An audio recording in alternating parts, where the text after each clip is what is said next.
Well, that got out of hand awful fast. It's barely even been a week. Hello, howdy, and welcome. Well, this was not the video I was planning on doing this week. As you can see, my pea shoots got completely out of hand. So I am going to be moving seedlings this week, and the video I had planned, which was yogurt making, is going to probably go up in about 2 weeks' time, assuming my other seedlings don't get completely out of hand. So I have some pods that I have been soaking just because it will be a little easier to get them in if the pods are a little wet. So we've sort of seen this before. Just give them a little snip down the side. And then I need to, oh my gosh, get these out of here. What? Oh. Okay. There we go. So as you can see, green parts grew up, roots grew down. Just what I wanted. So I will be moving a bunch of seeds. I am obviously starting with these ones. And if they grew into the paper towel, I just tease it out carefully, but I'm going to ever so carefully put these into the sponge. I do kind of want the pea part to be a little bit down. Not too far down because I don't want it to rot out, but I do want it down a little bit. I'm gonna put that back in the basket. Now, I'm not sure if this one will make it. I don't know if you can see, but the root did actually snap right there. I don't know when that happened, so we will see, but I did do extra seeds just in case. So like I mentioned earlier, I will be moving some of the other seeds that we started last week as well.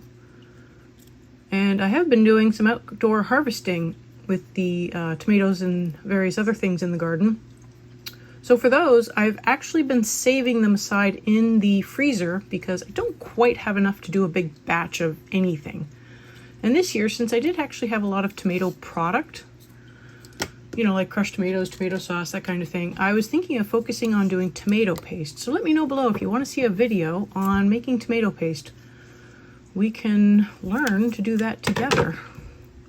Because I've done it once, and let's just say it was very interesting. I have also been, it is fruit season here, and I have been trying to keep up with the fruit that is currently ripening. Now obviously I'll speed through this because, you know, hey, we've seen this before, but I just want you to kind of get an idea of what I'm doing each week as we progress through this winter garden. So I really want you guys to follow along with me. After I get all these seeds moved, I will, of course, go through and do an update on the Aerogardens that are currently going and what I fed them, because for some of them, they will get fed or cleaned this week. I think actually quite a few of them are going to get cleaned. Oh boy, some of these really got out of hand.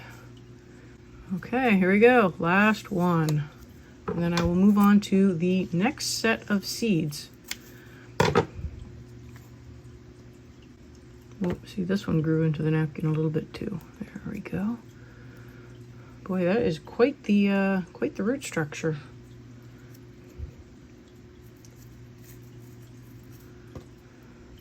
Okay, that is that. Now, obviously, this will need a trellis, so I will probably at least get the first level in place immediately.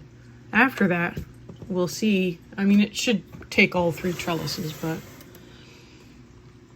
so there you go, that's what it's going to look like. I will cover up the back 3 holes with covers. I will get the trellis on, and I will get it in place. And for those of you who are wondering, oh, that uses a lot of water.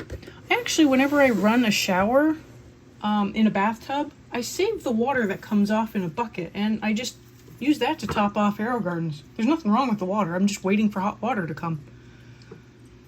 And these are the rest of the seeds that I will be moving today. So these were the broccoli. You can see they're doing quite well, as is the cabbage here in the back. Tomato and pepper are doing fine. This tomato, it did sprout, but it still has a little seed cap on it. So I want to have a lid on that, which will be why it's better to transfer it over to its bounty now, because the humidity dome will keep the humidity in better, and it'll help keep that seed coat soft so the leaves don't break as it's trying to break out. This one, I might put a dome on it just to help it along, but it seems like it is actually sprouting really well right now. So I'm going to go ahead and I'm going to move all of these into their respective bounties. So these are all going in bounties. The spinach has not done anything yet, but that does still have time, given how long it is to germinate. So I'm actually going to move it to a sprout, but I'm going to put it in a seed starter in a sprout, so that when I start more seeds next week, I will have room for those. This also will save a little bit of space for me because I can put this somewhere else now and not have to keep an eye on it. I'm going to just go ahead and do what we always do and make a mess on the table here. Now, another good reason for me to get these out of the this particular harvest is that, I don't know if you can really see, but yes, the water will have tannins in it from the peat sponges, but there's a lot of algae buildup on here, and some of that algae is actually transferring over into my bounties and harvests when I'm transferring them, because the algae is growing on the sponges as well. So there's a little bit of algae here. I don't know if you can see that. A little bit of algae from the sponge.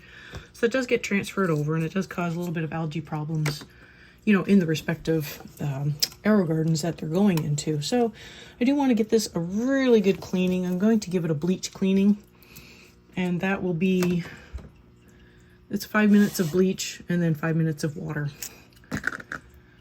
So I'm going to move these tomatoes next, put them into their bounty. And again, so I don't know if you can see, there is, I'm going to use a different finger here, but there is a little bit of algae growing there. So I'll probably go ahead and speed through this, but after I get this done, I will go through and do an update with the plants. And I will also be feeding some today, and I will be also cleaning some today. So I won't take you along for the actual cleaning because there are just a lot that need to be cleaned today, and I don't do that great of a cleaning. I mean, I rinse out the water, I give it a quick little rinse in the base, and then really I call it clean. So they can sometimes get a little gross at the end of a grow session. Okay, so these are my cabbages. I'll be putting those in a bounty because I anticipate those getting big. I may actually need to trim off bottom leaves just, you know, as the head starts forming, just to keep it sort of under control. I actually didn't have too much on the root development there. Then of course these are my baby broccoli, Asparagus. So those will also be going into a bounty.